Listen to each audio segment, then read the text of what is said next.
বিশ্বকাপ ইতিহাসের অন্যতম নাটকীয় এক রাতের সাক্ষী হলো পুরো ফুটবল বিশ্ব।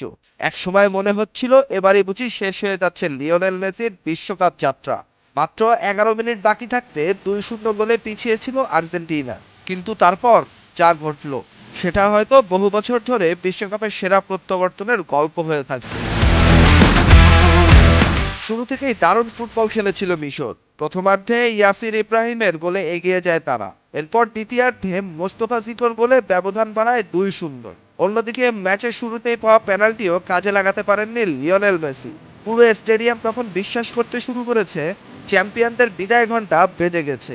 কিন্তু চ্যাম্পিয়নরা শেষ বাঁশি পর্যন্ত হাল ছাড়ে না। ৭৯ মিনিটে ক্রিস্টিয়ান রোমেরোর হেডারে প্রথম গোল। মাত্র ৪ মিনিট পর মেসির পায়ে সমতা। আর যোগ করা সময়ের তৃতীয় মিনিটে এনজো ফার্নান্দেজের গোল। মাত্র ১৩ মিনিটে ৩ গোল করে ২-০ থেকে ৩-২ বিশ্বকাপের অন্যতম অবিশ্বাস্য কামব্যাক সম্পন্ন করে আর্জেন্টিনা। এর আগে ভিআরে মিশরের আরেকটি গোল বাতিল করা হয়। সেই সিদ্ধান্ত ঘিরে ক্ষোভে ফেটে পড়েন মিশরের খেলোয়াড়রা। একের পর এক হলুদ কার্ড দেখতে হয় তাদের। ম্যাচ জুড়ে উত্তেজনা ছিল তুঙ্গে। পেনাল্টি মিস করেছিলেন, কিন্তু কিংবদন্তিরা হার মানেন না। একটি গোল, একটি অ্যাসিস্ট আর পুরো দলের নেতৃত্ব দিয়ে আবারও প্রমাণ করলেন কেন তিনি সর্বকালের অন্যতম সেরা। এই গোলের মাধ্যমে চলতি বিশ্বকাপে মেসির গোল সংখ্যা দাঁড়িয়েছে ৮। গোল্ডেন বুটের লড়াইয়েও এখন সবার উপরে আর্জেন্টাইন অধিনায়ক।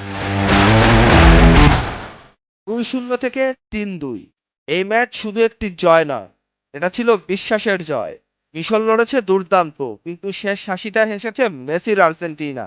যে দল শেষ মুহূর্ত পর্যন্ত বিশ্বাস রাখে সেই দলকেই হয়তো বলে বিশ্ব চ্যাম্পিয়ন।